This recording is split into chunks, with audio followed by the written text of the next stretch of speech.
Mythics, how are we all? Hopefully you've had a lovely week. Yes, we are back on the Edra Tales, I was going to say YouTube, but this isn't. This is Twitch channel. We do have a YouTube channel where we put all the live streams that go live. If you miss them live, then you can either catch up with them here on Edra Tales Twitch, or you can go over to YouTube, and if you prefer to watch them on YouTube, just search out the Edra Tales YouTube channel. Good evening, Martha. You are just in time. Fantastic. It's good to see you, Martha. Good to see you, Lirin. Good evening to you, sir. And Jam. Jam. That's for you, Jam, just for anticipation, for the punometer. Ken Doyle Boyter us. Is that my Victorian name? I quite like it. So yeah, so if you do want to watch this afterwards, you know, obviously people that are watching now, but if you are watching afterwards, it's getting confusing. Put it this way, there is a YouTube channel, Edra Tales. If you'd like to watch the live streams after, if you happen to not be able to watch them live, you can see them there, or you can see them on the Twitch channel as well. If you would like to follow the Twitch channel, that would be fantastic. It helps with the algorithms, and it does mean if you click the notifications, you will get notified, hopefully, fingers crossed, it's a bit glitchy sometimes, of when I go live. Equally, if you go to YouTube and you'd like to subscribe to the Edra Tales YouTube channel, that would be most appreciative. We currently have 84 subscribers. Oh, bless. Whereas my other YouTube channel, The Bottled Imp, that's Grocklesnook, by the way, how callous of me not to introduce you, has 8,500 subscribers. So there's a bit of a discrepancy between the two. If you're into fantasy board games, fantasy films and fantasy books, we have got over 450 videos over on the Bottled Imp YouTube channel. So check them out. It's binge-worthy TV. They're reviews, we do shows, we do all sorts of crazy stuff as well. There's even me cooking a cake. Cooking with Ken. Been waiting all week for this. Oh, well, that's very kind of you, Jam. Martha's just been sorting some drawings. Some shocked me on how good they are. Well, there we go. Round of applause for you, Martha, on that one. Yeah, it is quite cool, isn't it, to look back on creative projects. Sometimes you look back and go, oh, actually, yeah, I was pretty good even back then. Or, oh, that's a bit dodgy, but now I've improved because I've practiced and practiced and practiced. So, yeah, this summer, I am going to be going through my stuff, Martha, as well. So I'm going to be doing exactly that. I'm going to be going through my stuff. I'm going to be just culling things, getting rid of things. I just need a bit of a spring clean, or in this case, a summer clean. One of them is near Disney style. Fantastic. Jam met a guy who mimicked short people. He was an impersonist. Oh no, an impressionist. Sorry, Jam, I ballsed up your joke there. Jam met a guy who mimicked short people. He was an impressionist. So one for you, Grocklesnook. One for you. So hopefully you've all had a lovely week. We are playing League of Thieves. This is what we're doing. Every Wednesday, 6:30, there or thereabouts. UK time is when we do a live stream of a game book. This is part 5, but don't worry if you've not seen parts 1 to 4. We do a little summary before we start. Don't talk about the short. I'm 5'2", so tiny. Oh, you qualify as a hobbit, Martha, as do I. According to, because when I used to do a lot of acting, I used to be on, on the Spotlight website, which is an actor's website where you get jobs. And there was that short-lived Lord of the Rings musical that they tried getting up and running, and they were advertising for actors to play the hobbits, background hobbits as well as the main characters, and the highest you could be, the tallest you could be, was 5'8", which is what I am. So apparently I'm hobbit size. cheek of it. Cheek of it. So yeah, don't worry. When we crack on in about 5 minutes, I will catch you up to speed with what's going on in the League of Thieves. This book is written by Sarah Crofton and W.J. Tattersdale, which is a fantastic name. Illustrated by Tom Knight.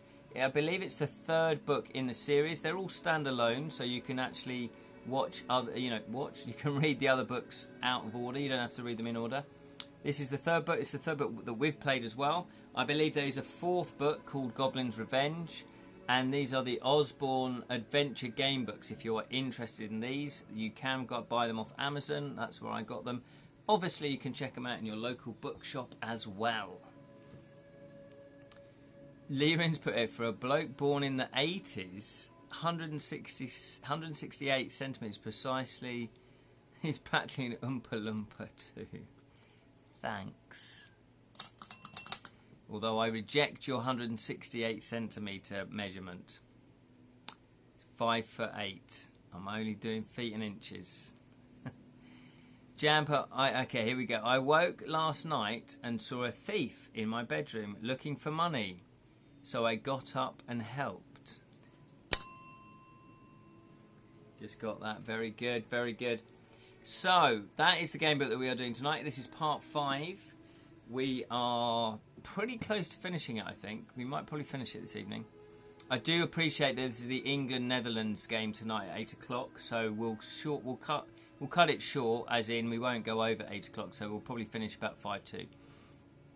Found an old grade on a wolf project I did and got 5, almost the highest grade in our school system. Well, fantastic.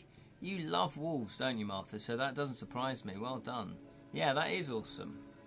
Absolutely, yeah. And it's quite fun looking back at schoolwork as well. Luckily, my mum kept a lot of my schoolwork, a lot of projects that I did. So it'd be fun to look back on those.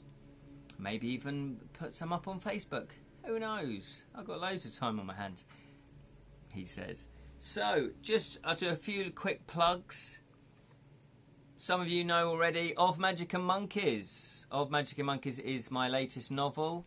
It is probably age 10 and upwards, but, don't let that put you off if you're an adult. This is just exciting. It's a bit of a dungeon crawl book. It's fantasy, a little bit of folktale going in there as well. And it is about this inkpot monkey called Kin and his iron flying monkeys as well. Flying iron monkey friends. And they are trying to find a wizard or a magician or some sort of magic that will bring one of their brotherhood to life. So that is the quest of Magic and Monkeys. If you go to the Edra Tales website, which is edratales.com, follow the links, you'll see Edra, or go to books and you'll see of Magic and Monkeys. But you can follow the links from the homepage and you can purchase your very own copy. I've only put postage up for the UK, so at the moment I'm only taking orders through the website in the UK. These are hardbacks, by the way. There's only 40 of these were printed. They're one-off. It's once all the 40 have gone, they're gone. Then I'll be releasing it on paperback. So these are first edition hardbacks. Won't be doing it again. That's what we're getting. And I can sign it for you as well. Postage is £3, postage and packaging to the UK. And also the book is £10. So that's a bargain. I'd say that's a bargain. If, however, you live overseas and you would like one, then you can just contact me via Facebook. If you go to Edra Tales Facebook group, and you can contact me through there. So yeah, go to the Edra Tales Facebook group or the page, but probably the group. I'll probably check the group more. And you can contact me there if you are overseas and you would like a copy, and I'll work out the postage for you. So there we go. So that is of Magic and Monkeys.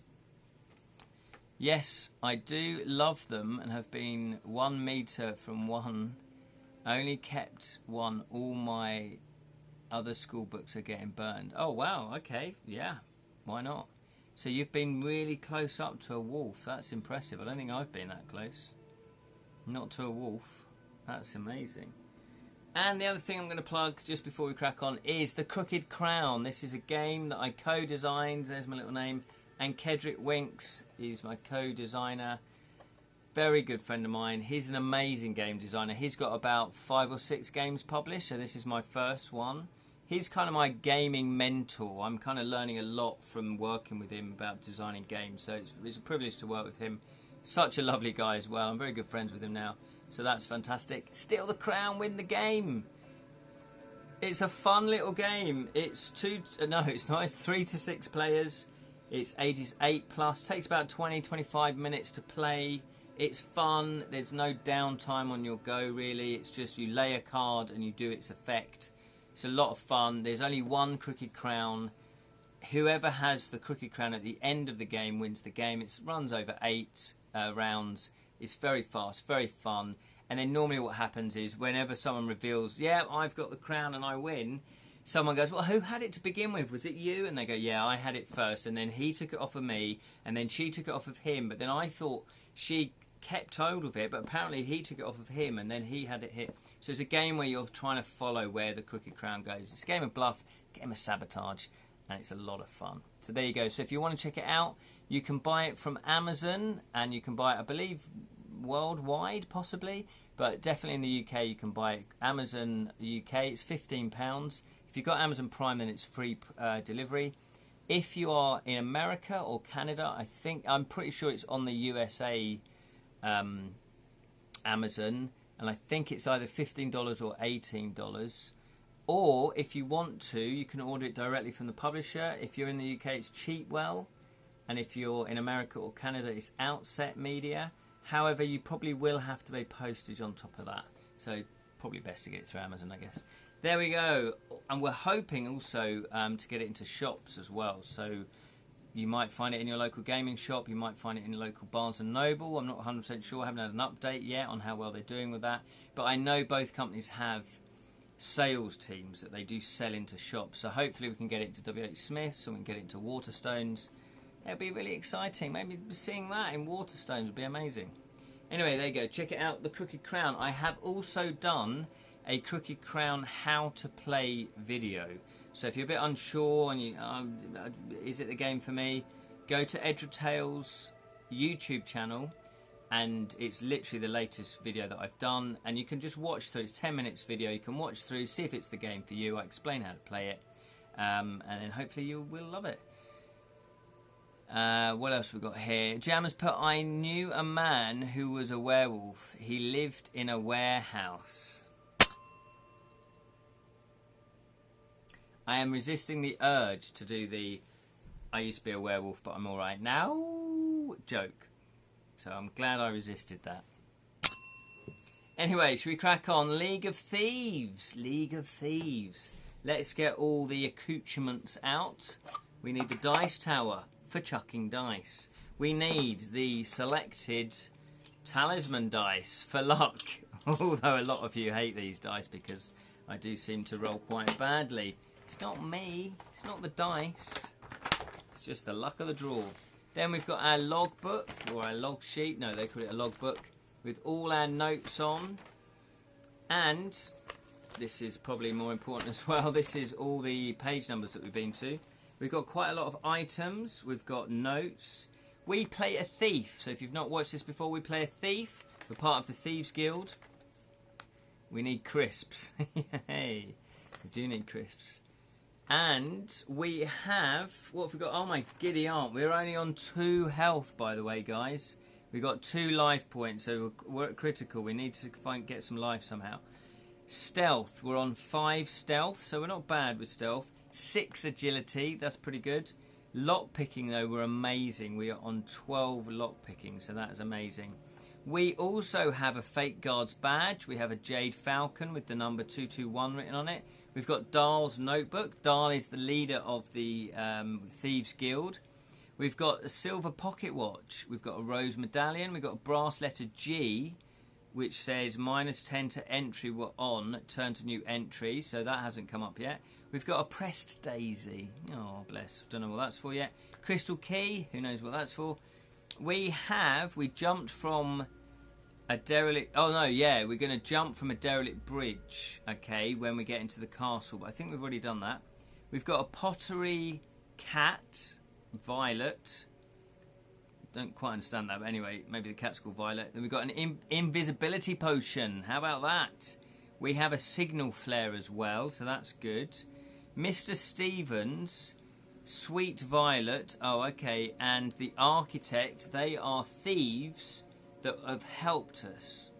And what happened was, our good close friend who's a thief, Kit, got kidnapped. We went back to the Thieves Guild HQ, the headquarters, and we found that it was abandoned, and we knew that there was a sign, there was a lamp lit in the middle of the room, which meant that the Assassin's Guild was, you know, about. So they all the thieves bolted and hid in their bolt holes just to protect themselves. We managed to track down Mr. Stevens. I think we also Violet as well, and the Architect, to give us some help, because we did encounter a mysterious Mr. what was his name? Greycloak, or just Greycloak, who was the head of the Assassin's Guild, and he said, I will give you, because he kidnapped Dahl, the leader of the Thieves Guild, I will give you Dahl and Kit back in exchange for you breaking into the castle, Castle Flaggstone, was it? Yeah. And retrieving the scepter. Now, the scepter presumably is a magical object. It's a kind of religious object as far as I know in real life. I'm assuming this has got some sort of power. So we have been trying to get information and help to get into the castle.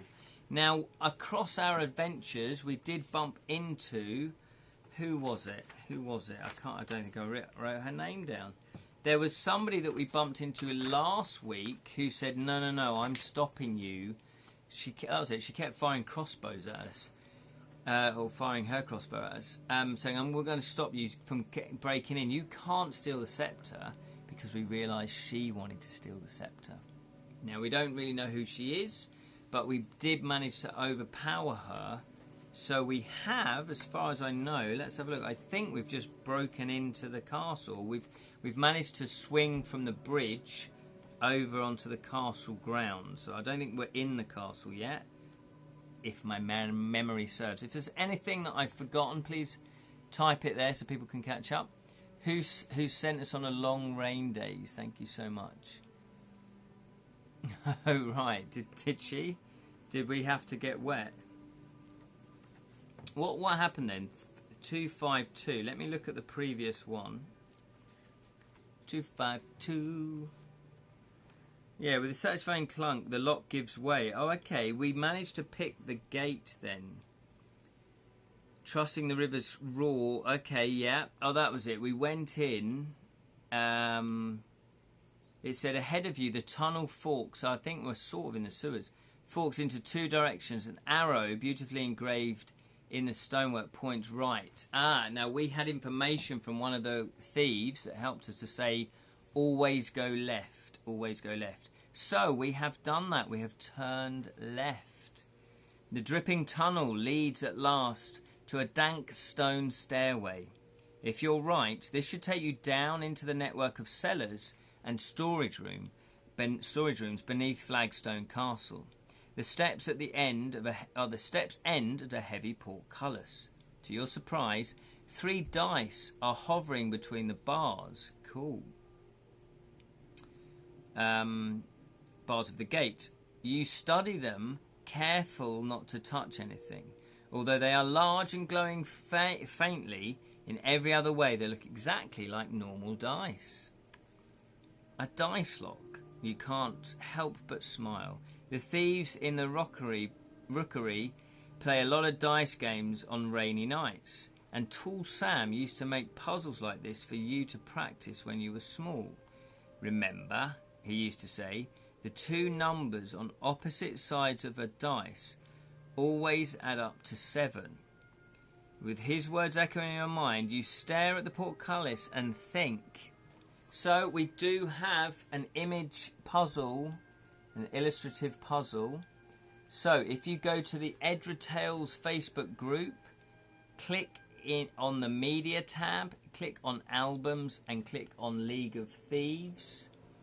then you should be able to see this, and then you can follow along and you can solve this. I don't want to solve it. You decide. This is your game. This is you. This is you're playing it. I'll just give you a little bit of time to do that.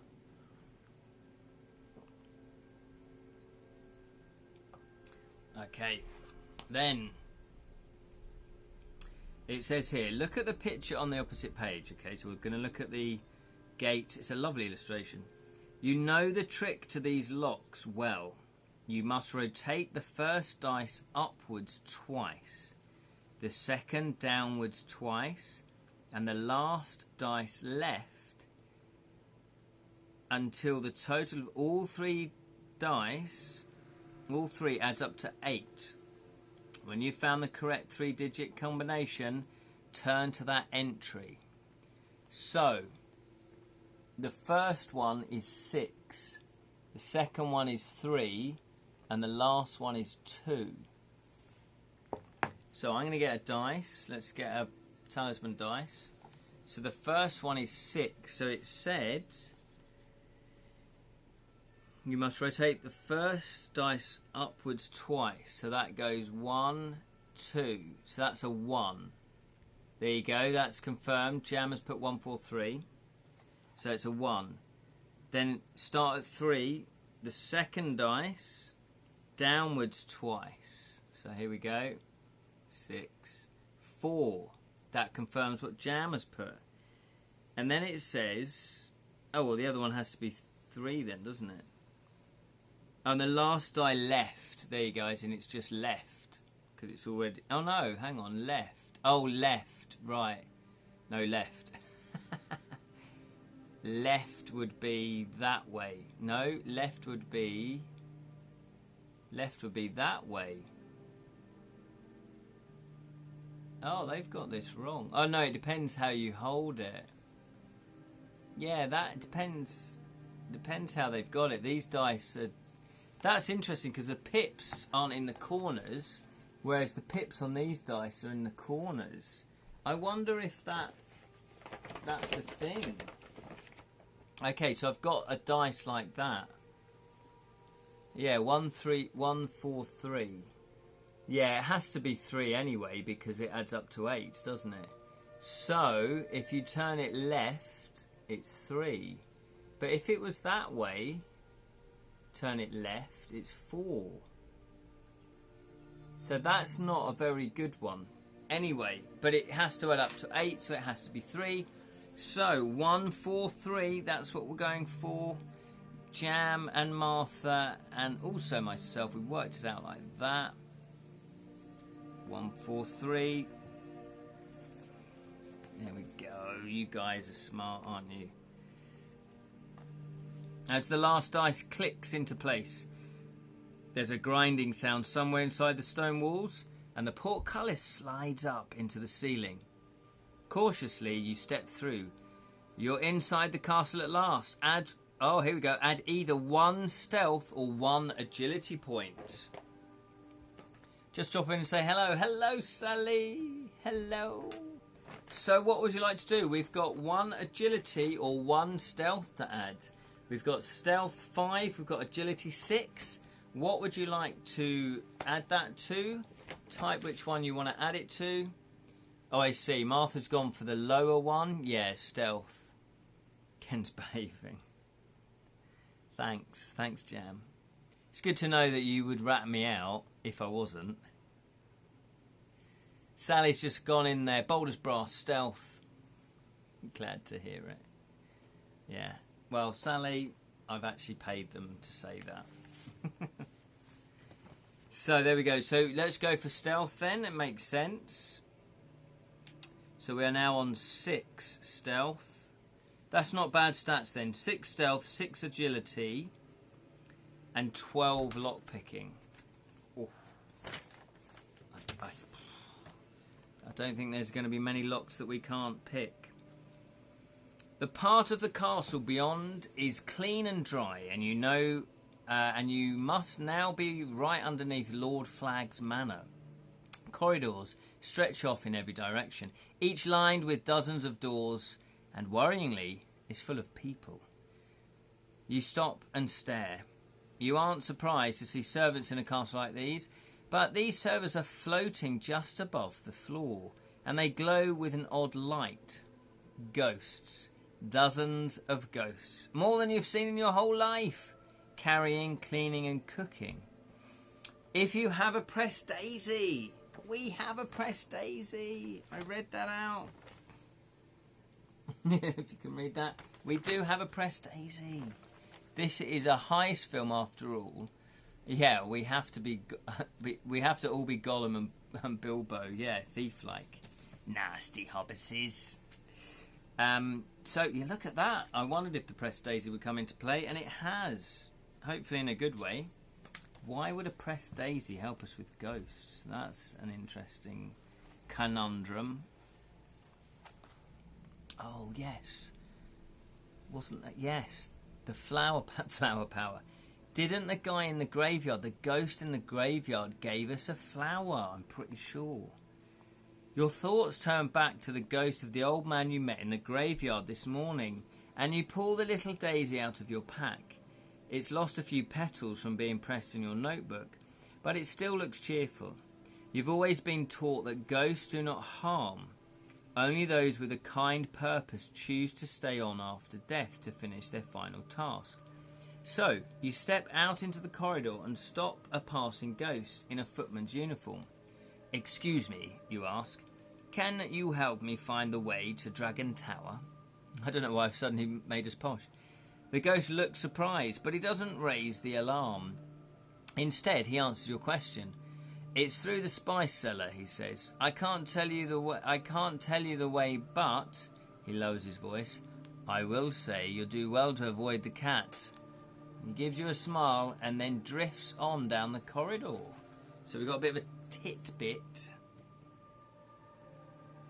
A nugget of information. I'm going to write down avoid the cat. Let me just write that down. Avoid the cat. Avoid the cat. Right. Here we go. 372. Wonder where Jonathan is tonight. Hope he's alright. Maybe he's preparing for the football. Gearing up for... We're getting lagered up down the pub. I know you, Jonathan.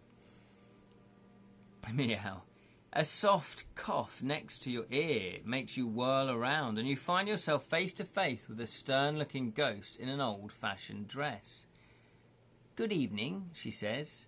"I'm the housekeeper. Have you come to steal our rare books, or can I direct you to her ladyship's jewellery?" "Are you a servant?" you blurt out, feeling a little foolish. "Many ghosts work in the castle," she says bitterly. "No one serves as obediently as the dead." "I thought ghosts just finished what they needed to do and then, well, move on," you say. For the briefest of seconds, you think you see a look of anger flash across her pale face, but she says nothing.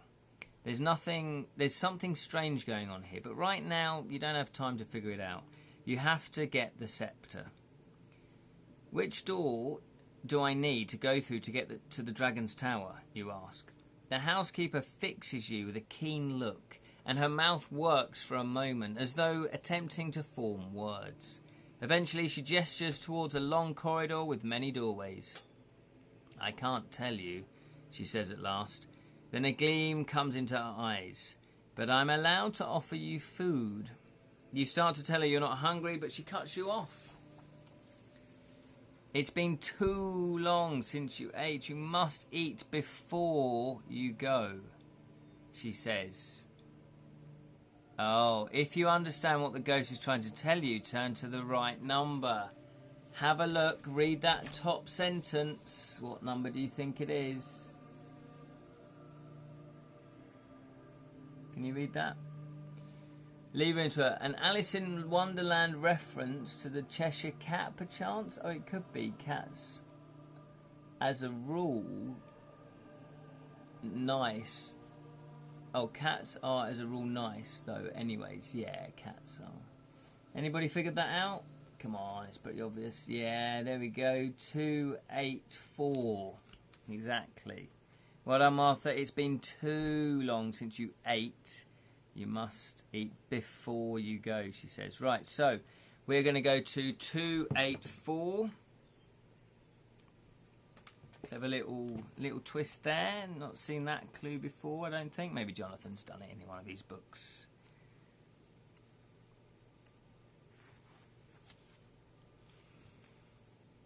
Door 284, you declare. Right, the housekeeper gives you a little wink.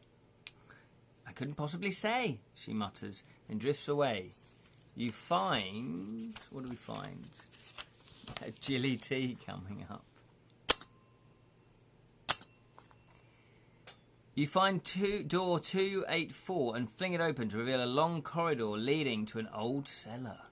Small wooden casks and bigger barrels are stacked against the walls, and chests full of spices reach from the ground to ceiling. The room smells of wealth and luxury, and just a little of damp. A flight of steps leads upwards. The warm light spilling down suggests that this will take you into the manor house, where you know Lord Flagg is holding a party tonight. Opposite the stairs is another door locked with a strange crystal padlock. If you have the crystal key, yes, it's all coming together. We have a crystal key. I read it out earlier, didn't I? Where is it? Let me just double check. Yeah, we had a crystal key. That was given to you, yeah, by Mr. Stevens, I think, wasn't it? I can't remember. So, we do have a crystal key, though. Doesn't matter, as long as we got it. We do have it, says Martha. Exactly. 346. Oof, this is going exceedingly well. What could possibly go wrong now?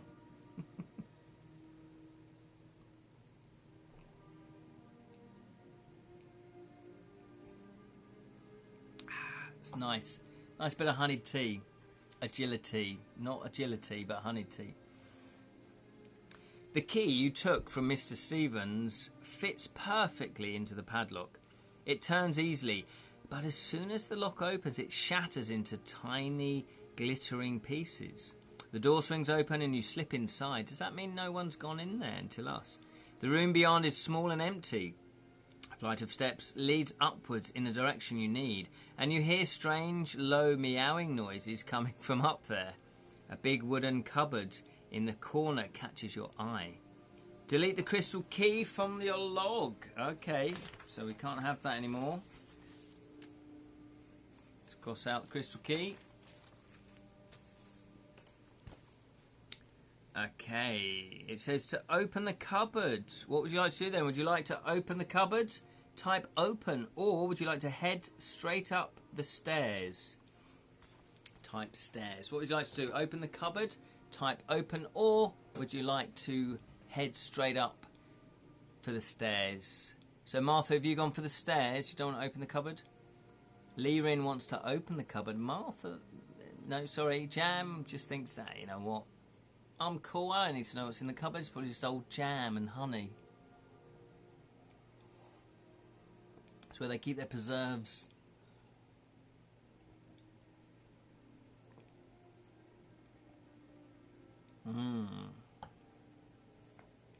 There we go.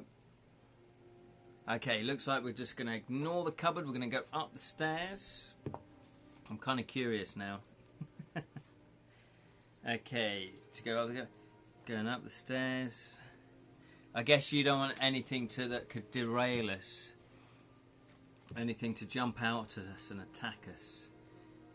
Okay, 397. Oh, it could be something good, though. Could have been something good. We will never know. We were told to avoid the cats. That is true. That is true. There might have been a cat in there. After a short climb, you stride into another room full of chests and little bottles of brightly coloured powder. As you start to look around, the door suddenly slams shut behind you. All the other exits seems to be firmly blocked. And in the torchlight spilling from a grated window near the ceiling, the reason is all too obvious. I had a car with kitchen cupboards. It was a larder. You've never seen anything like it before. A monstrous cat. What? Bigger than a horse? The creature hasn't moved since you came in. The little meowing sounds you've been hearing are its snores.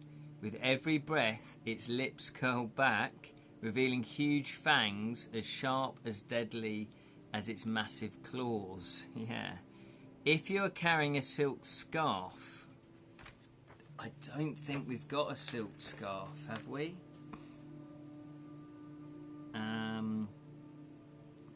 We've got an invisibility potion, which would be good. Throwing string in there and leg it.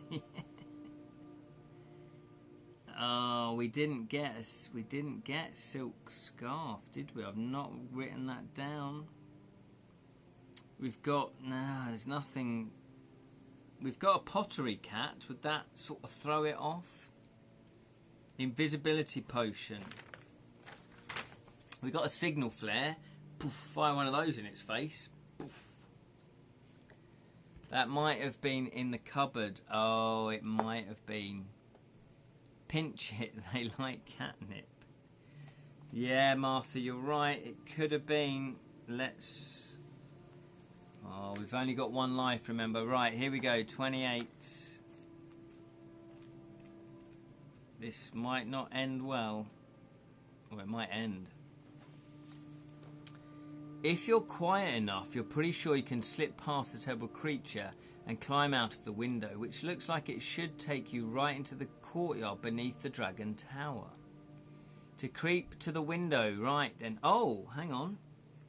It says we can creep to the window if you have some sleeping powder.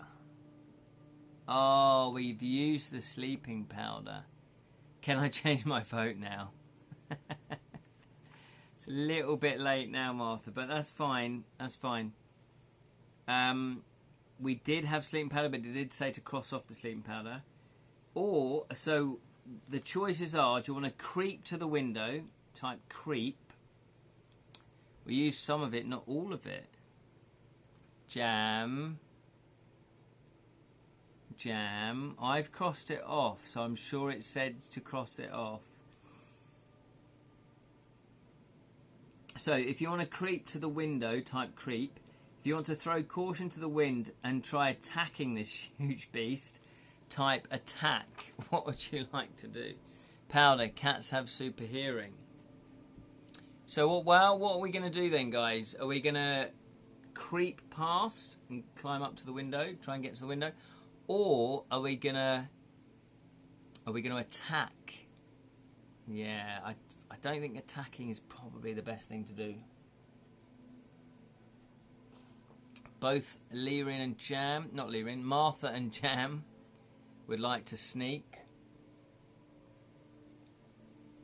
Anyone else voting? Anyone else? Sneak. Sneakity sneak. Yeah, let's try and sneak past then. What was that?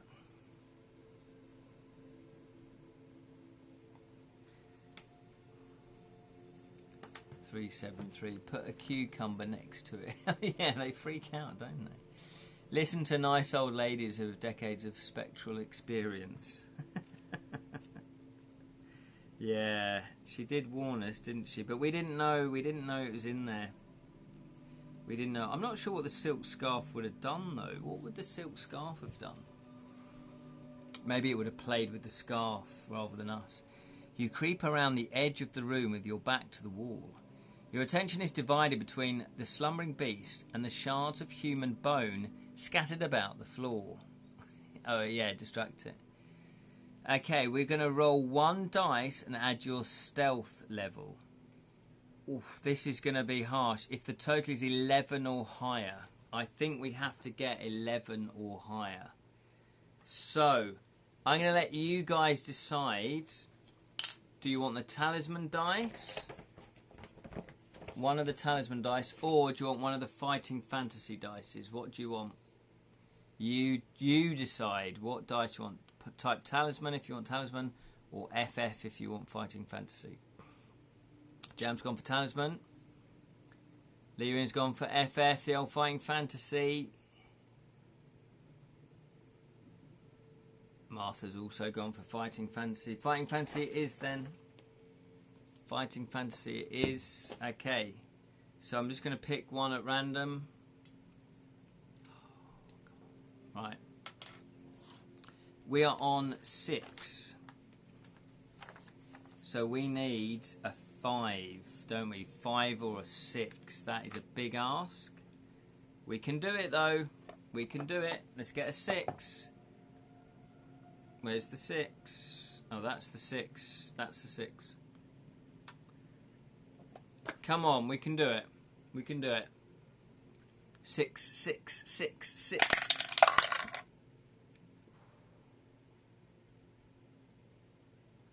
That is a 4. As you probably guessed or could see. So that's 10.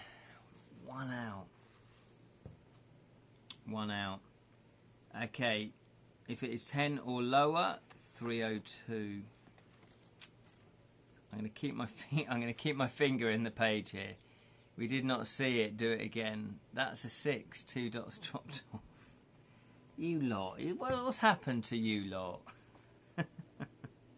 Where are your standards, eh? Where are your standards? Okay. When I used to play Fighting Fantasy books, I never really cheated that much. That much. Listen to me. What was it? 302. Okay. Watching the sleeping beast. You don't notice the shard of bone on the floor until your heel comes down on it with a sickening crack. The cat is so quick that you barely see it move before its razor-sharp claws have pinned you to the floor. You have just time to take the creature's eager jaws closing in. You just have time to take in the creature's eager jaws closing over you, and then you drift off into darkness. The cat loves the taste of you and spends several days feasting on your body. We cheat when we are midnight rogues. Sally Ken offended us again. Oh, what a way to die. That's quite a good way to die, getting eaten by a massive cat. Nothing wrong with that. Yeah, we've kept a cat alive. We're kind to animals.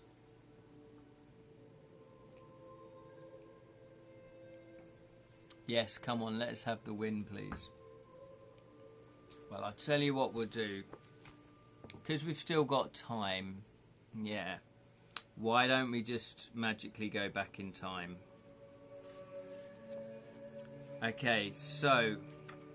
Well, let's see if we can actually roll it properly. Let's see if we can actually do it. Bitten by a big... Yep, jam, yep. Right, here we go. We need a 5 or a 6. We'll edit that bit out. But 5 or a 6. Oh, it's a 4 again. We turned back time like Cher, we did. That's a 4. It's a 5 or a 6. That's a 2. 5 or a 6. It's a 5. Look at that. Look at that. It's a 5. Only on the 4th event I saw 2 pips fall off. Only on the 4th try. Okay, so we did it. Yay! Yay! 222. Well, I knew that they would up the number that you need as the quest gets a bit further in, because obviously we level up, don't we? We've added to our score. But we did it. With careful steps, you edge round the room to the window, careful not to step on any bones. It's only a foot or so above your head, and you jump up and grab the ledge in one swift move. Thankfully, the window isn't locked. Glad to be as far away as the cat as possible, you pull yourself out of the cellar and into the courtyard above. Who'd have thought? Who'd have thought how agile we are? Okay, so we're in the courtyard above.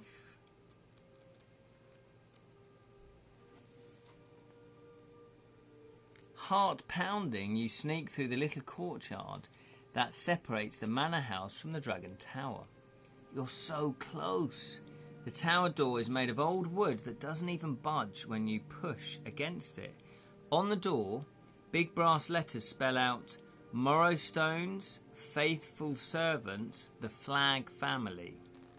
A single ghostly guard hovers a short distance away. You can't linger here for too long. She could turn around at any moment. The door's lock looks fiendish, but a skilled thief might be able to get it open without too much noise. Dying to survive. Delightful irony. 4 is the sound of death in Mandarin. And yet on 4 we live. I love that. Right, okay. Next to the door you spy a tiny window in the tower's wall at shoulder height. It might be just big enough to squeeze through. But there it is. That's the Dragon Tower by the looks of it. Lovely little illustration. So we have a choice. Would you like to try picking the lock? Type lock. Would you like to sneak through the window? Type window or sneak. Would you like to drink the invisibility potion? We have an invisibility potion. Type potion. What would you like to do? If you want to change your mind, Martha, because you might not have realised I was going to read 3 out, you can change your mind. But lock, we are the lock masters. We are lock masters. Yeah, we might need the potion a bit later on. That's a good point. Anybody else voting? But you're all going for lock.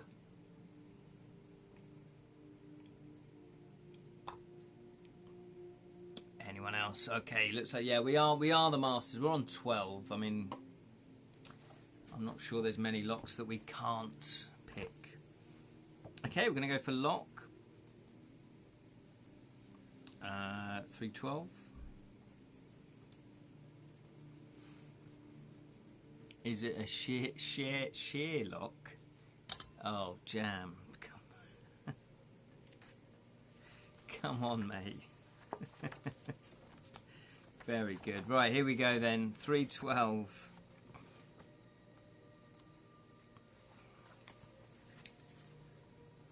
You take out your lockpicks and set to work on the tower door as quickly and as quietly as you can. The slightest sound might alert the guard, and there's nowhere to run. Okay, roll 1 dice and add your lockpicking level. If the total is 12 or higher, we're already on 12. Let's see how much we beat the locks, yeah? Shall we? It'll just be by 1, won't it? Here we go. Boom, 6. 6. We smashed it. Well, we didn't smash the lock because that would make a lot of noise. Look at that, though. Yeah, we didn't even need to roll. That's what I'm talking about.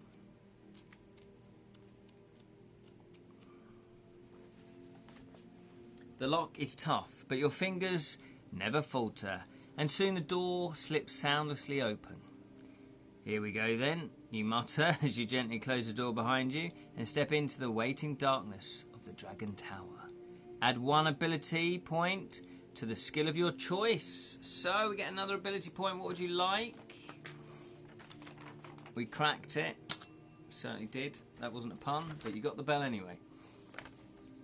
What would you like? We have stealth 6, agility 6, lockpicking 12.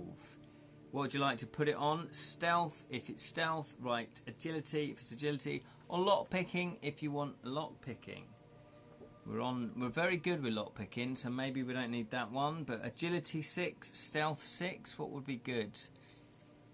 No, it's a toss-up really. They're both going to be needed, I think. Agility. Jam's gone for agility. Agility for the final escape scene. Yeah, that's probably the way to go. Okay, anyone else? Martha's also wants agility. Agility. Can't believe I fell for that. Right. Okay, we are on 7 agility, 6 stealth and 12 lockpicking. Our stats are looking good. Okay. 264. Okay, we can do this. We can do this.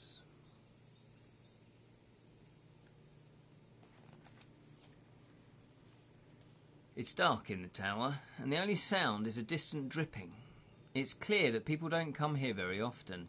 You creep up the spiral stairs. The sceptre is so close now. A low noise stops you in your tracks. The hairs on your back... the hairs on your back. Not a hairy back.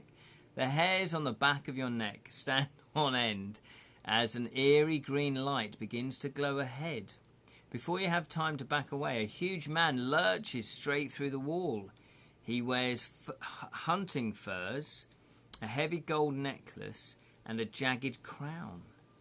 One hand holds a cup while the other swings a massive warhammer as though it were a child's toy. The Ghost King laughs, a hideous deep rumble. His eyes shine with cruelty as they bore into you.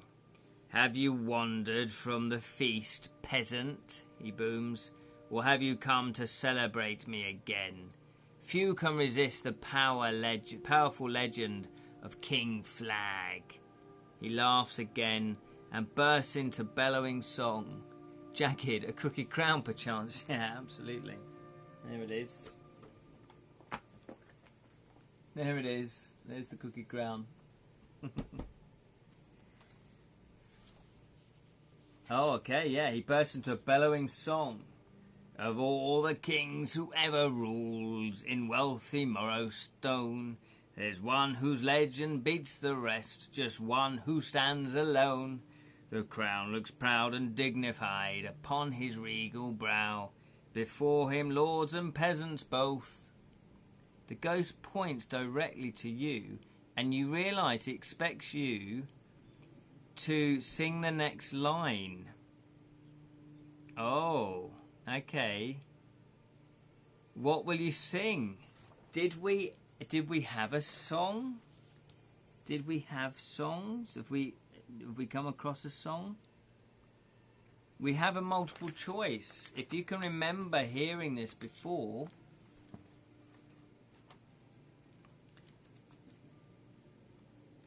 I think it could be... Hang on. Was it on the... I did wonder that. Was it on the front? Was it on the... Not that I can remember.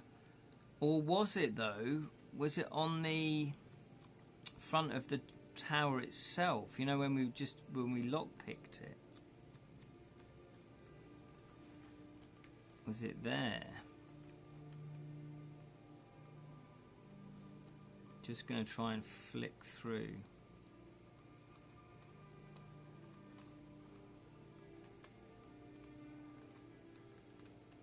Of course, I can't find it now when I want to.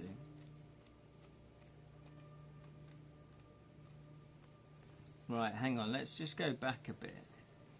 312. Hang on, let's have a look.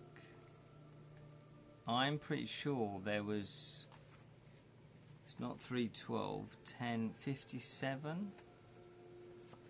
57. Just bear with me because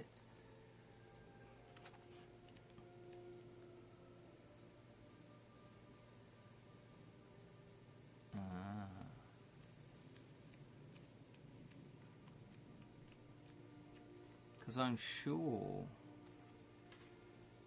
57. Oh, okay. It says Morrowstone's faithful servants, the Flag family. So it doesn't actually give us any answer there. Okay. Okay, so what would you like to sing? Type A, there's three choices. Type A, if you think it should be competes to take a bow. B, if you want to compare his face to a sow. C, will swear a faithful oath. So the crown looks proud and dignified upon his regal brow. Before him lords and peasants both compete to take a bow. Compare his face to a sow. Will swear a faithful oath. Oh, okay. I think I know which one it is, but what do you decide? A, B or C? A. Sound the most. Okay, Martha, right.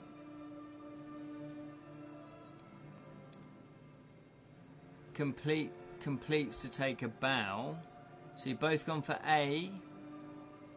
Okay. Anyone else vote? Oh, Jam's voted for bow. So you've all gone for bow. I'll just say what I think it is, and you can change your mind if you want to, or you can go with bow. But I think it's C, will swear a faithful oath, because both rhymes with oath. Oath. So it says, the crown looks proud and dignified upon his regal brow. Although, yeah, brow, oh, yeah, maybe the second and fourth line are rhyming. Because, yeah, in the other paragraph they're not. Okay, maybe it is bow then. Complete to take a bow. Let's go with bow. Maybe you're right. What do I know? It's you to decide anyway, not me. So we're going for A, the bow. Okay, here we go. Complete to take a bow. Let's see if you're right. Ha ha ha ha! Such sport, cries the ghostly king, taking a huge swig from his goblet. You can see the wine inside the cup shining through the outline of the royal crest. A troubadour, sing on! He launches into more verse, his fearsome eyes still trained on your every move. His shapely shin his shapely shin, distinguished chin, and knightly biceps all, united by an intellect which stands so proud and tall.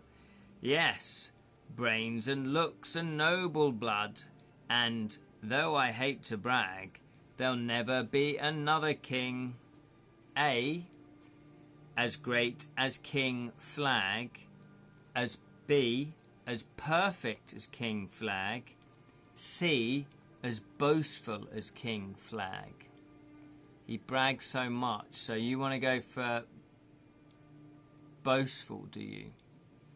So it says here, yes, brains and looks and noble blood, and though I hate to brag, there'll never be another king as great as King Flag, as perfect as King Flag, or as boastful as King Flag. No, I don't want to go with C. Okay, then what would you like to do then? A is great, B is perfect, C is boastful. What would you like to go with? A, B, or C? You decide. You decide. I'm not going to decide. I'm going to drink.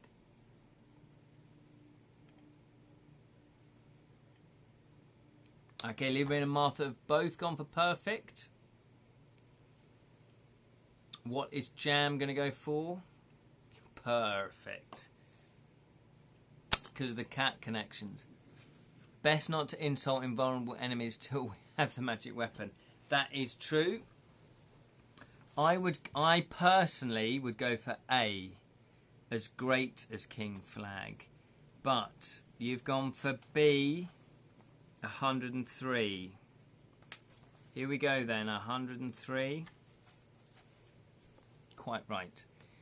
They remember me yet, cries the king with ferocious glee. They fear me still. You step back as he swings his terrifying hammer, but it seems you've amused the spirit enough that his threats are idle. He leans closer. You're dressed as a thief, he says. You start, thieves like trinkets, don't they? You've inspired your beloved leader to be generous. Take this. It may be useful sooner than you think. He hands you a small stone with a single faded rune etched into it. Go, little thief, says the king, and tell everyone about me, gone but not forgotten. A dum-dilly-dum-dum, dum-dum. He fades away along with his song. Add the rune stone to the logbook. Fantastic, we have a rune stone. Brilliant, that's all good. I just want to double check. I'm just curious. What if we had picked great? Okay, let's just see what we would have picked. What would have happened? Oh. No, thunders the king. You have no sense of rhythm. Why do none of my subjects have rhythm? Oh my giddy aunt. We would have died. He swings his weapon at us. Love that old king. He sounds fun to drink with. Yes. Only if you keep him sweet, though. He's not heavy. Might get rheumatism. Rheumatism.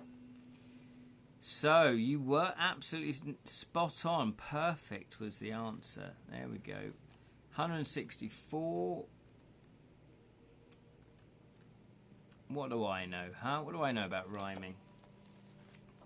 Leaving the ghostly king behind you. You climb up through the tower. The steps are still strong underfoot. Whoever built this place so long ago, built it to last. You're beginning to feel as if the stairs will never end when finally you reach a trapdoor at the top. You throw it open and step out into the cold night air. You've made it to the roof of the Dragon Tower at last. Oh my giddy aunt, we're going to do it. Gordon Bennett.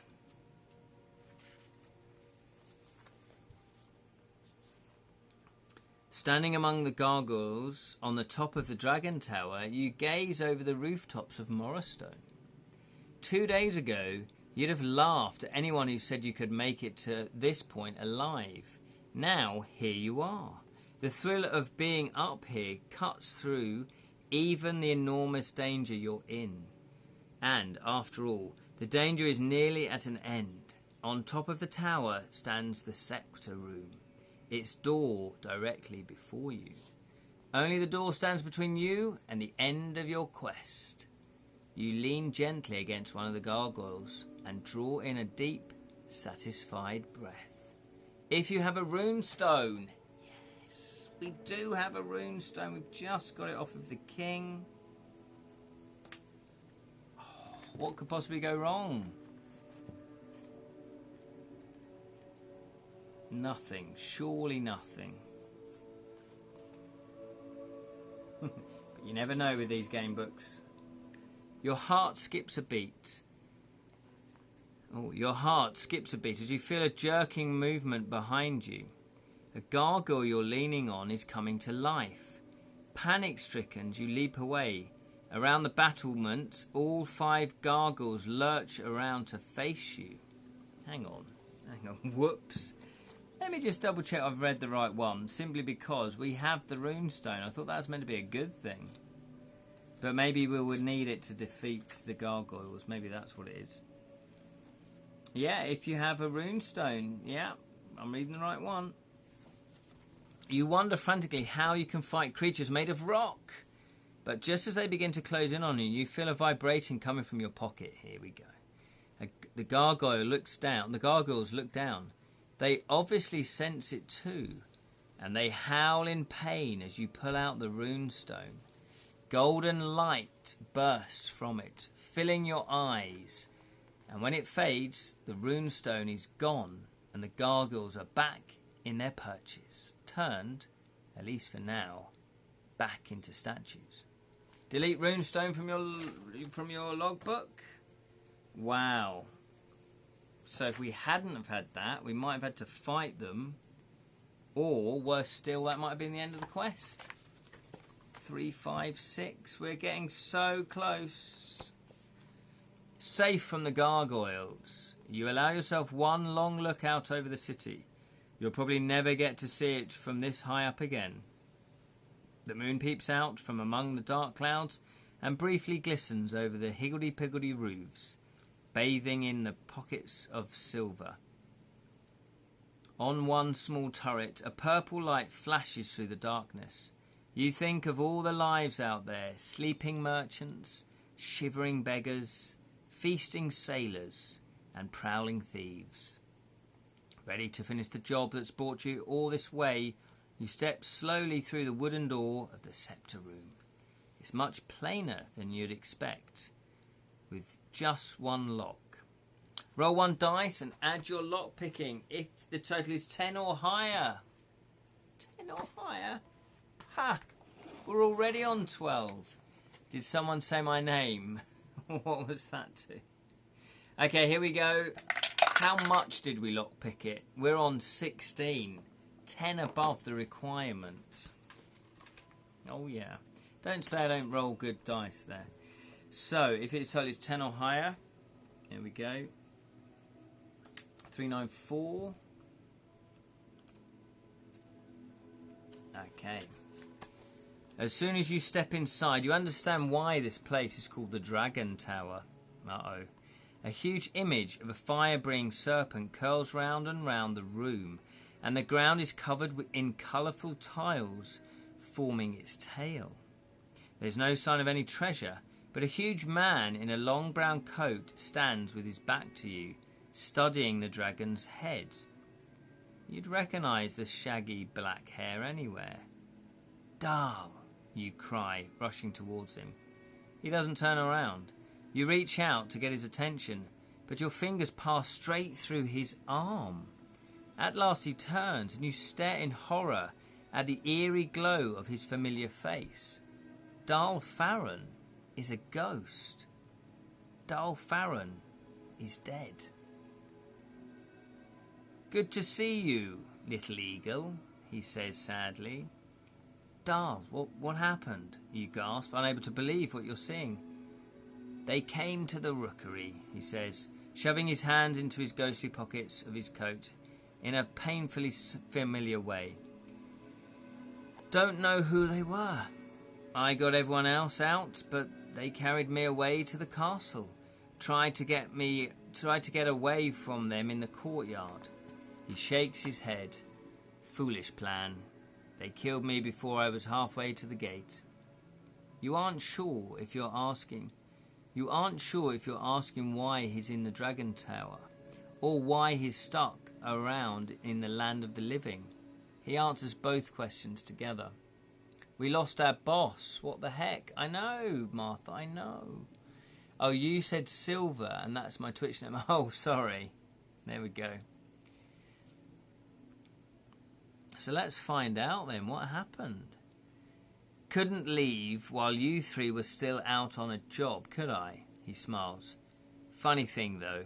No matter how hard I try, I can't seem to get back to the rookery. Something is keeping me tied to this island. Then he fixes you with the sharp stare you've known all your life. And why are you here? Before you can answer, a horrifying shriek fills the air. Uh-oh, have we actually got to fight a dragon? Because I'm not sure we can do that.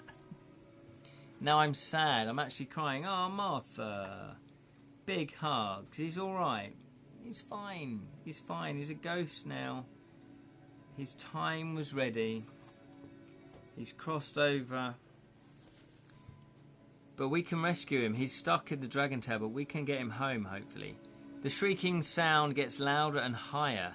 A torrent of fire gushes from the painted dragon's mouth and swirls around the room.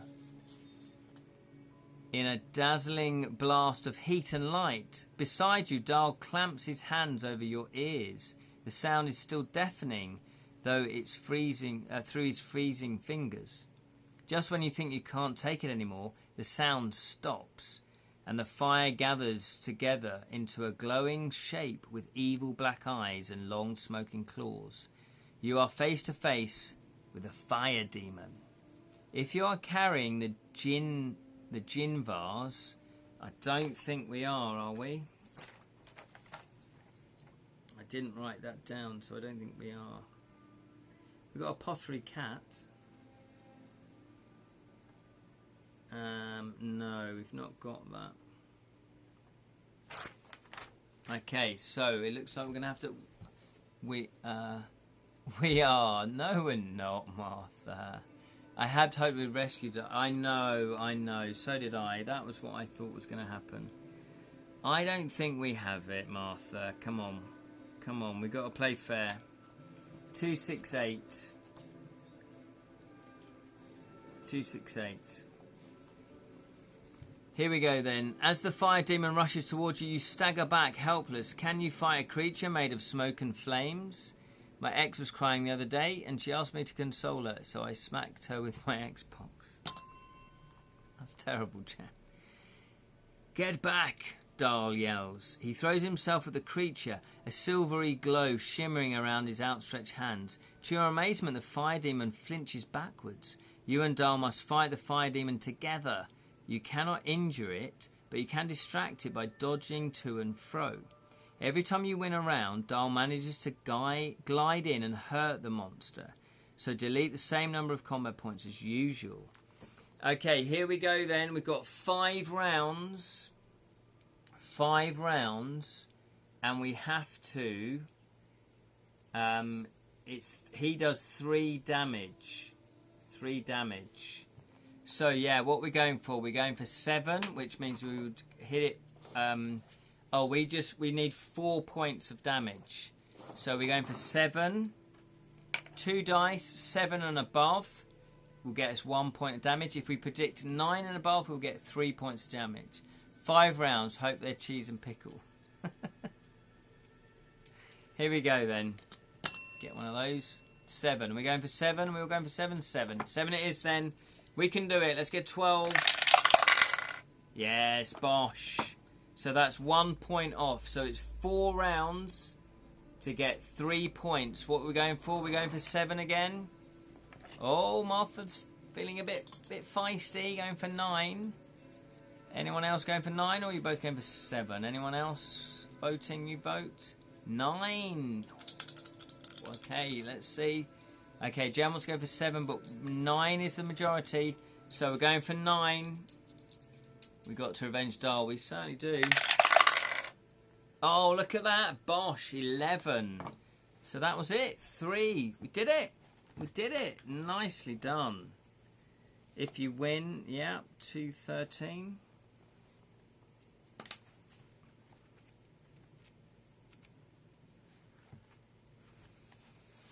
Whew, you flop down on the ground with a gasp of relief. In the middle of the room are ashy remains of the fire demon crackle and hiss, then crumble away. Dahl hovers next to you, sitting cross-legged in the air. While you recover, you tell him everything that's happened. When you finish, he stays quiet for a long time, scratching his head in thought. Well. Hello, Sally. Sorry, I got caught up in the second-hand cars. No worries, Sally. We're in the Dragon Tower. We've nearly won. Well, he says at last, there's plenty we don't know, but when you think about it, it's still just a job. You'll get it done. What about you? You ask. Are you going to leave now? He shakes his shaggy head. You bet I'm not. Now come on.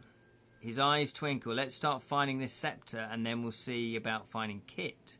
Searching the rooms again, you notice something scrawled on the wall above Dahl's head. Lines of a poem weave between the front claws of the painted dragon. 3 steps on the grass, then 2 by sea, then 4 by fire to get past me. Looking again at the coloured tiles on the dragon's tail, you realise the rhyme is telling you what to do. You start at the tip and plan your path. Which tiles would you like to step on? Ian Livingston has a car. It's a Lancia.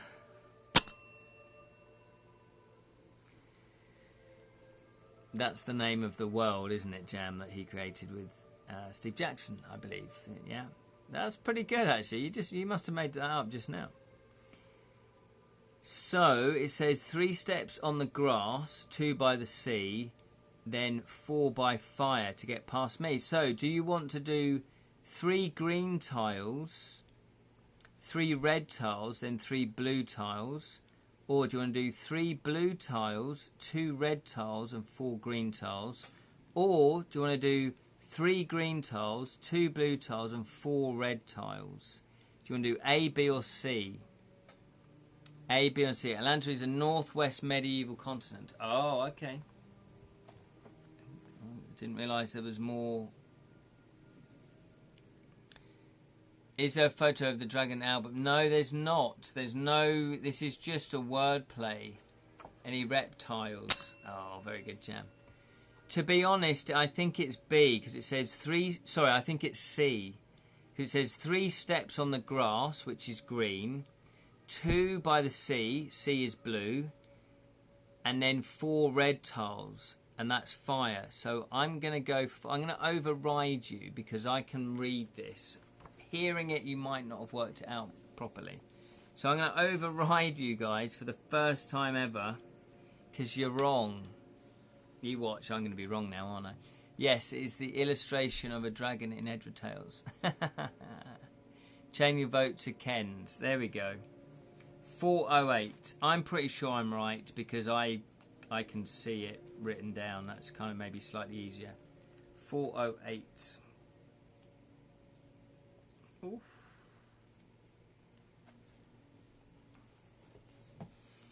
You hop forward, 1 tile at a time. 3 green for grass, 2 for blue for the sea, 4 red for fire. As your weight falls on the last one, a rumbling fills the room. To your amazement, the painted dragon seems to move, but it's the walls that are turning.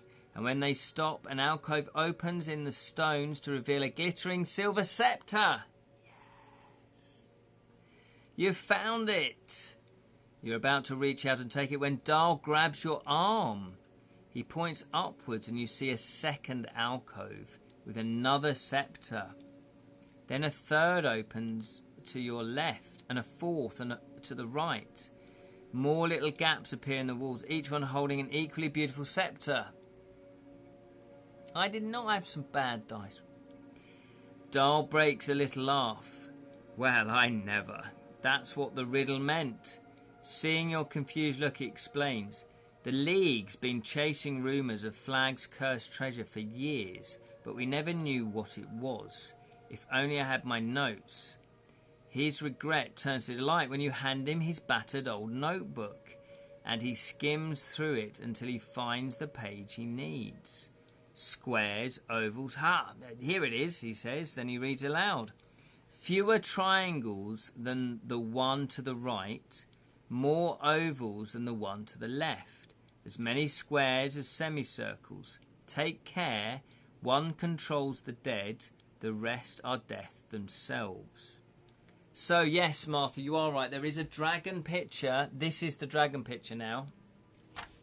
So go to Edra Tales Facebook group, click on media, click on albums, click on League of Thieves, and then look at the dragon picture. Told me, yes, you did tell me, Martha. Yeah. Are we in septic tank? I hope not, because that's pretty horrible. So it says, study the picture on the next page. When you think you know which scepter the riddle is telling you to take, count how many gemstones, which are triangles, ovals, semicircles and squares, it has altogether. Multiply the number by 9 and turn to that entry. Okay, so here we go then. Fewer triangles than the one to its right. Now I see which. So the clue is in the scepter. It's these. Fewer triangles to the one to the right. Oh my God, this is difficult. Where's Jonathan when we need him? No, we can do it. We can do it. Okay. Fewer triangles to the one to its right. More ovals than the one to its left. Okay, fewer triangles. More ovals to the one to its left. As many squares as semicircles. As many squares as semicircles. So look for one that has the same amount of squares and the same amount of semicircles. Ooh, is there one such as that? As many squares as there are semicircles.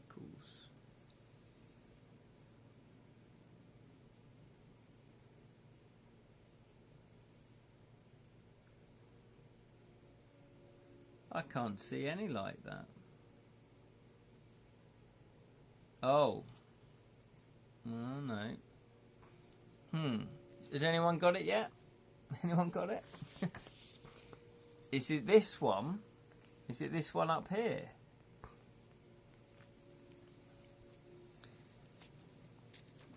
Okay, I'll read it out again. Fewer triangles than the one to its right. More ovals than the one to its left. As many squares as semicircles.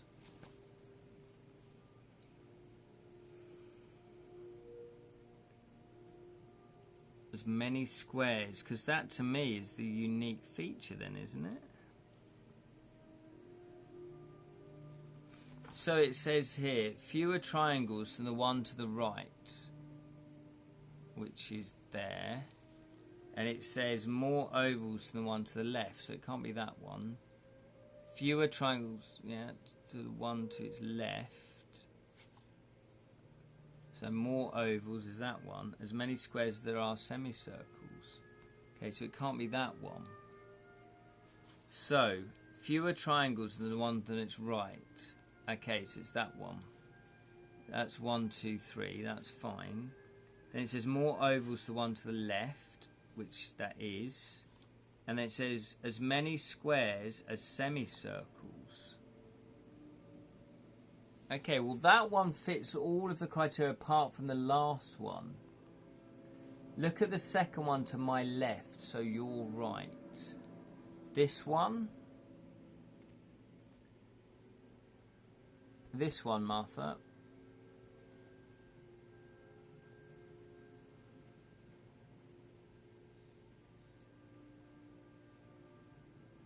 By the dragon's wing. Oh. This one. Yeah. Okay, right. So, let's go through it again. Fewer triangles to the one that on its right. So there's 1, 2 triangles. There's only one triangle on that one, so that works. More ovals to the one to the left. There's one oval there. There's no ovals on the one to the left. Okay, that works. As many squares as semicircles. So we've got 1, 2, 3 squares, but there's only 2 semicircles. 1, 2. There's only 2 semicircles though, Martha.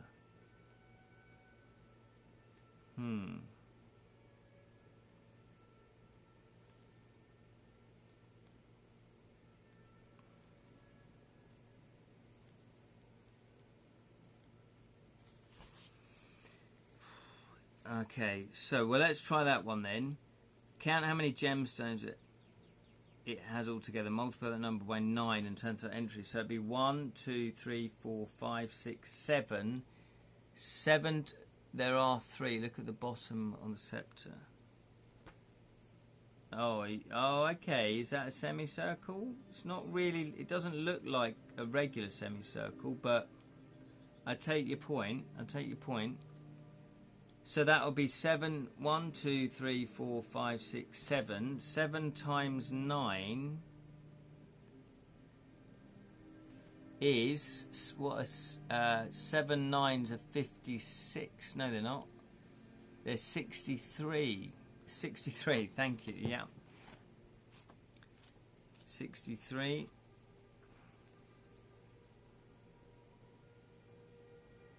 No, it wasn't that one. It wasn't that one. So let's take a hint. It says if you want a hint, read here.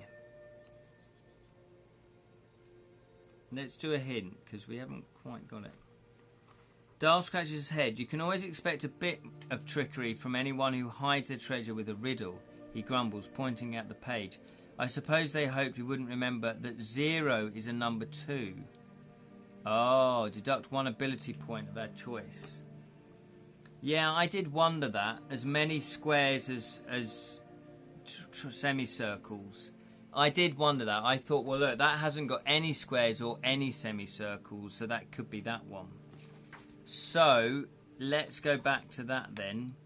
Fewer triangles than the one on the right, which could be that one. More ovals to the one on the left, which is that one. And as many squares as semicircle, which is that one, which would be 1, 2, 3, 4. 4 9s are 9, 18, 20, 27, 36. Is that right? 36. I mean, we could just go through them all and just do it like that, couldn't we?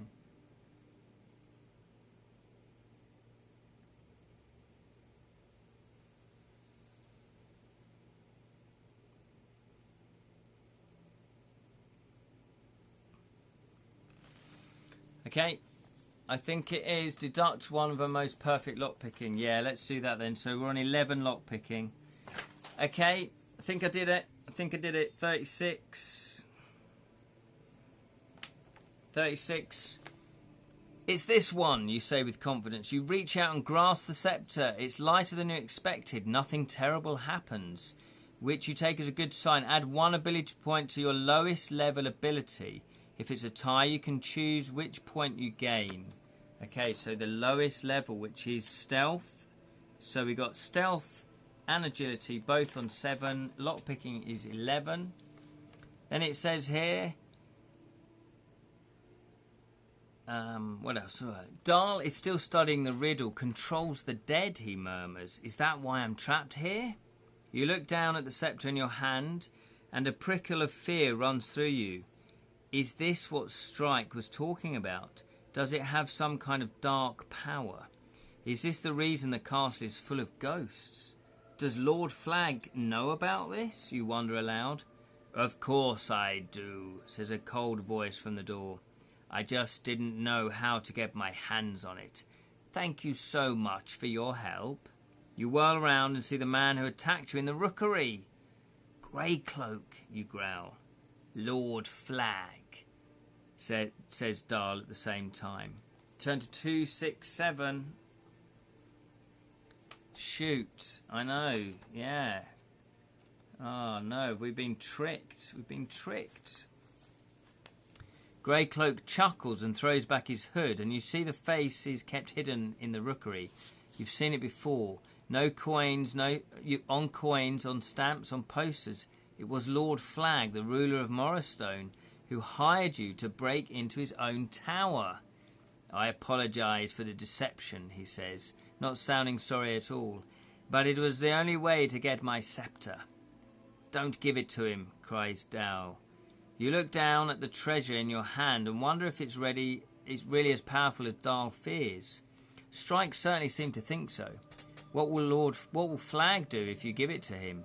What will he do to Kit if you don't? A magic scepter that controls the dead, you ask mockingly, stalling for time. It just looks like a shiny stick to me. Bet I could get more for it if I melted it down for gems and silver. Fool, Flagg spits. 1,000 years ago, the king of Flagg used the magic of the scepter to rule half the world. Imagine it, an army where the dead stand back up and keep on fighting forever. Their power was magnificent. They made the ghosts of their enemies beg for forgiveness. It's not his scepter. Let's kick his arse now. He is hurt already. Yeah, exactly, that jerk.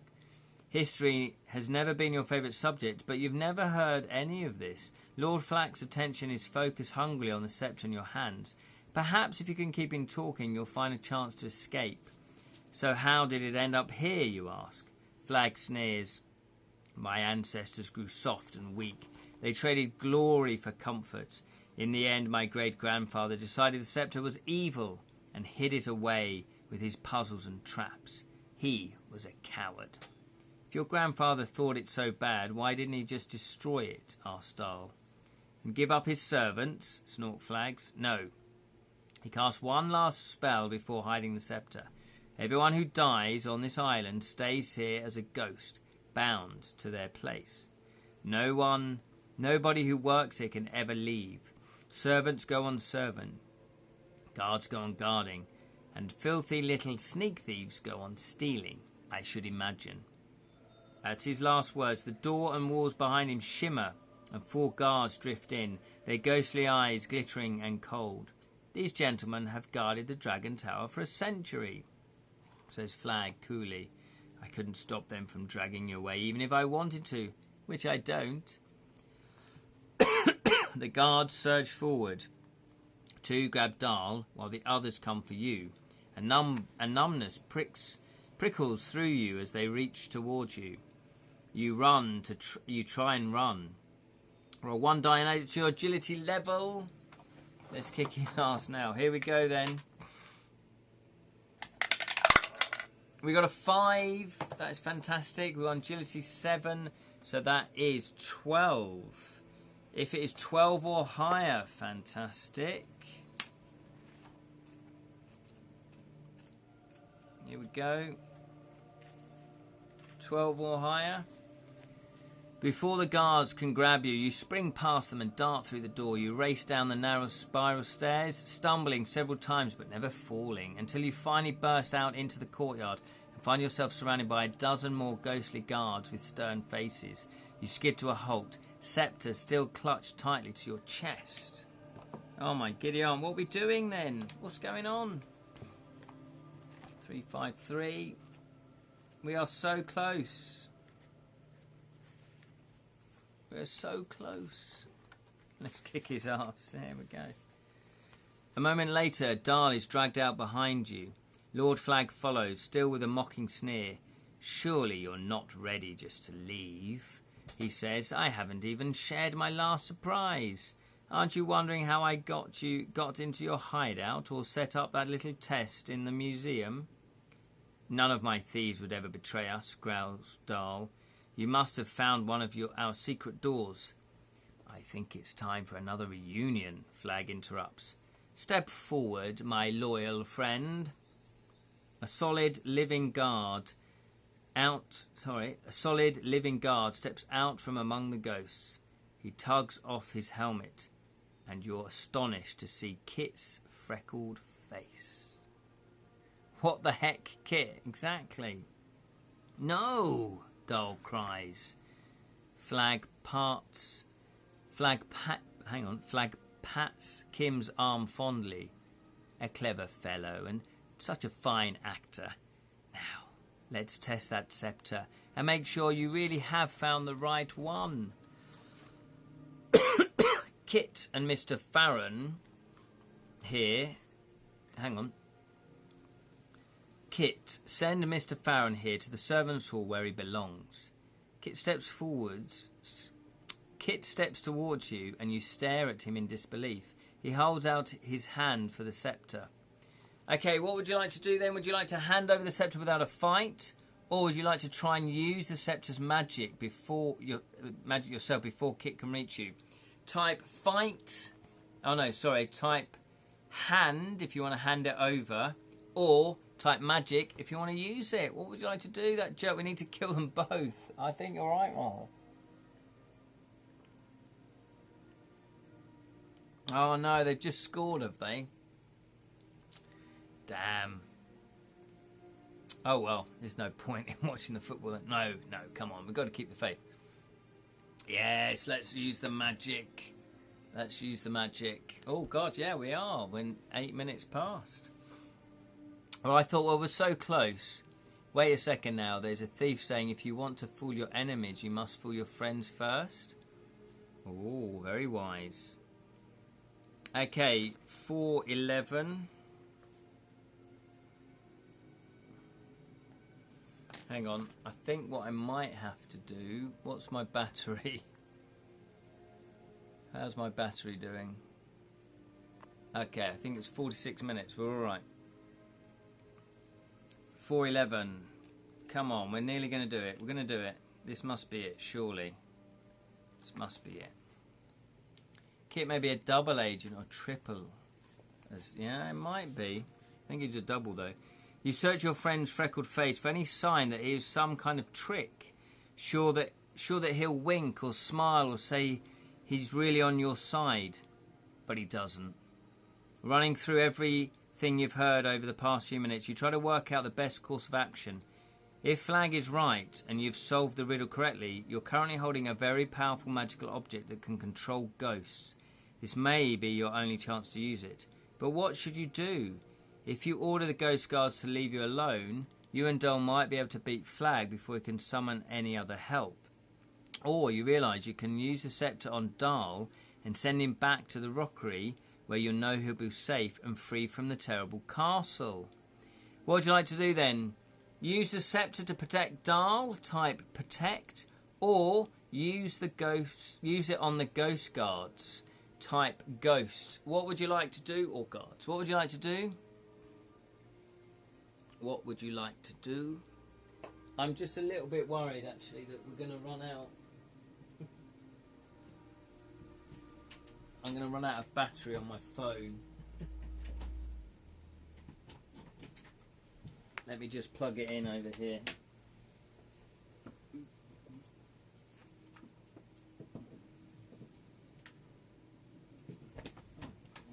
Here we go. Oh, Grocklesnook's down. We've got a man down. Hang on. Let me just plug this in. We've got Grocklesnook down. Grocklesnook. Oh no. There we go. Right. That should stop us. Whoa, big earthquakes. What's going on? Right then, what would you like to do then? Ghost, ghost, ghost, ghost. Okay, so we need an army. Okay, we're going to crack knuckles for final fight. Exactly. I feel like this is gearing up for the final fight. Here we go then. Where are we? 42.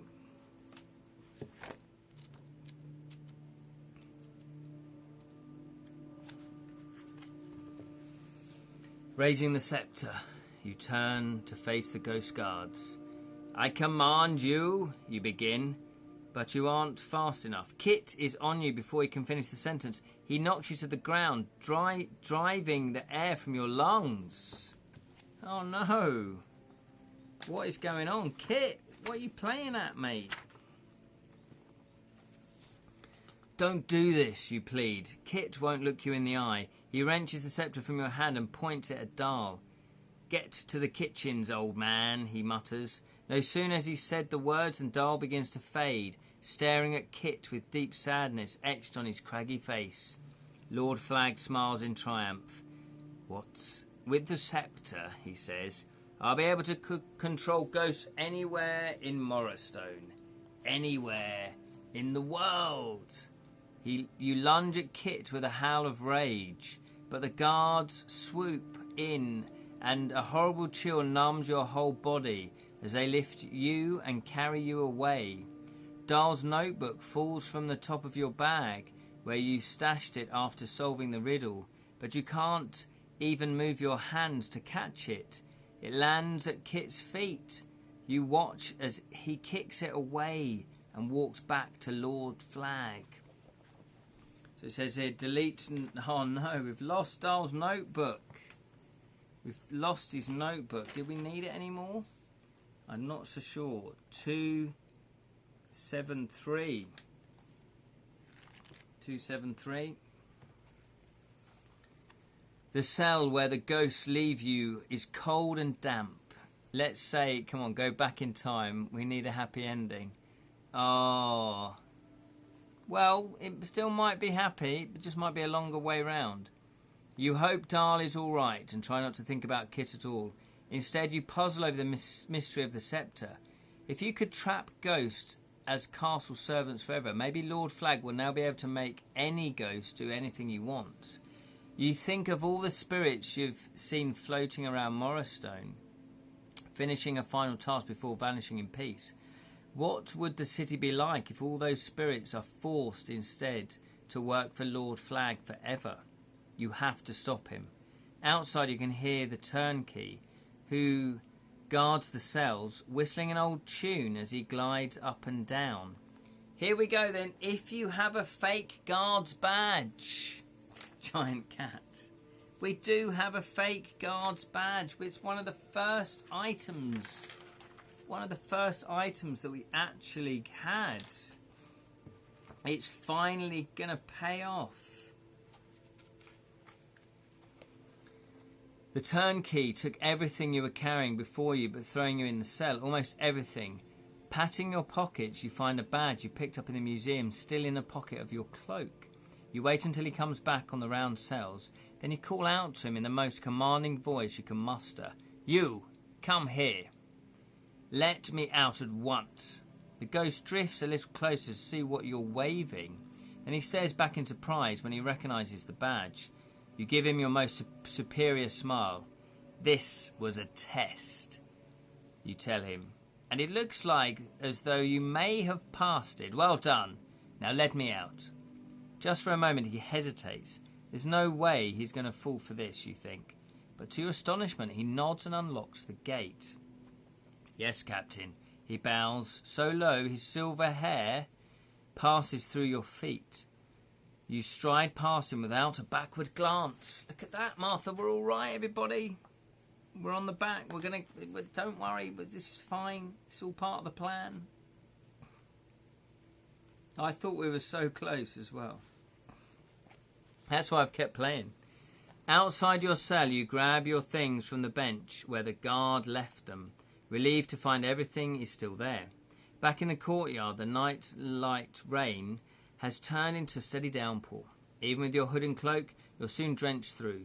It's eerily quiet, apart from the thrumping of the raindrops and the roar of the river below you as you creep along the inside of the castle walls. If you have a signal flare, we do have a signal flare. My word, look at us. We've got all the items. They're all paying off now. Let's go pay Kitty back. Yes, exactly. 228. Look, it's all coming to plan.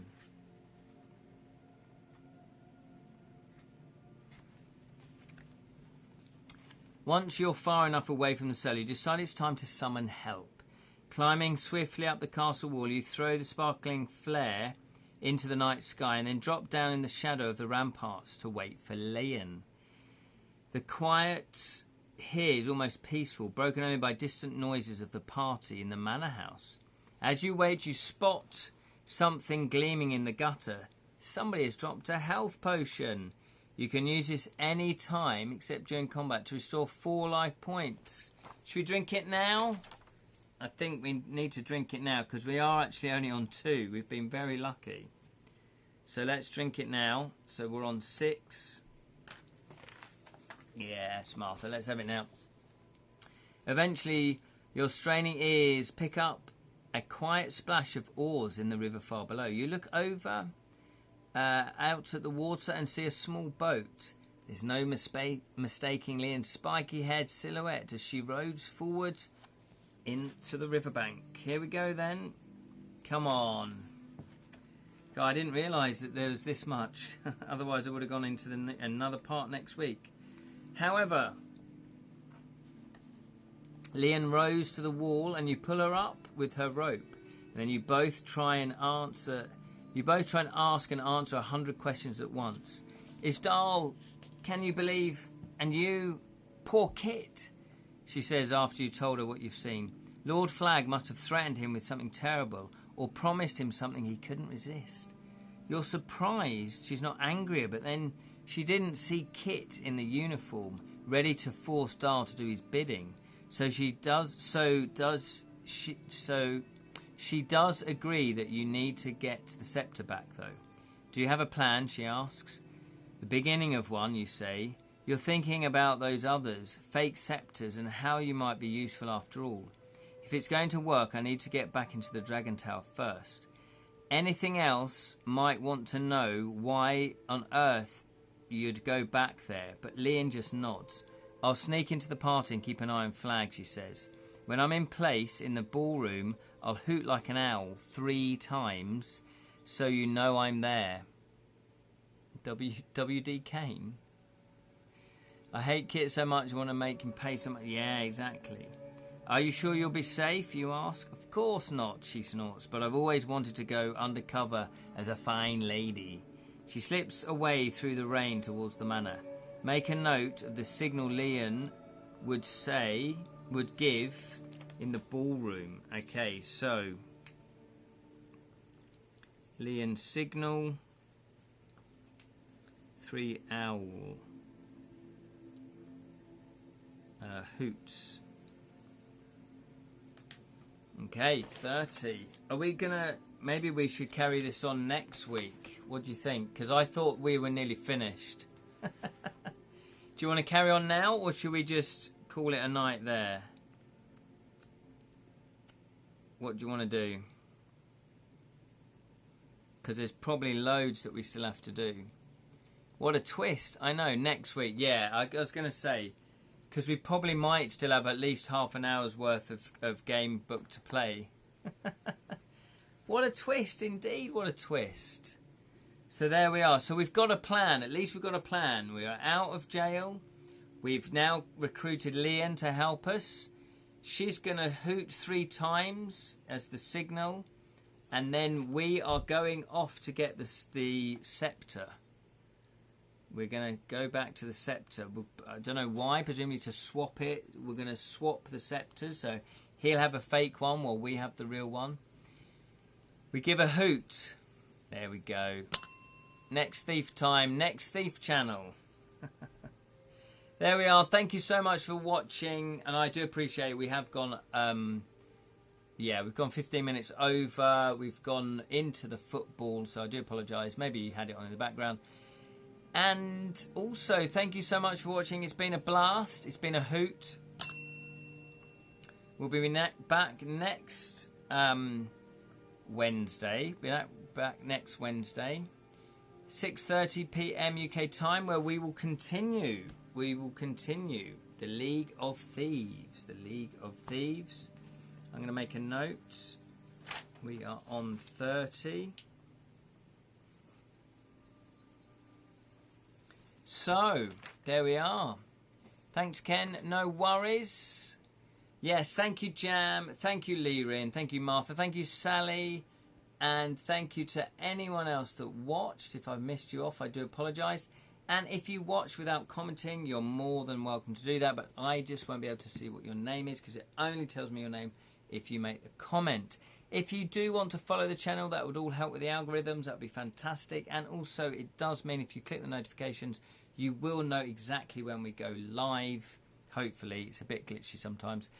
Or if you do want to go and catch up on watching the other parts, if you've missed this live stream, then you can do so over on the Edra Tales YouTube channel, or you can also watch it on Twitch as well, because I do keep these up on Twitch. So until next time, may the magic of stories flow through you always. And also just to let you know, the next live stream is going to be 7 p.m. UK time this Friday, where we are playing The Witcher 3 Wild Hunt. Thank you, Sally, for watching. Take care, and if not, I won't see you on Friday. If you're not watching, I will see you UK time 10 a.m. on Saturday, where we have Edra Scrolls, Ramblings of a Storyteller, where I talk about my projects, you talk about your projects, we talk about fantasy, and we obviously ramble onto other topics as well. Take care. Until next time. Goodbye. Goodbye.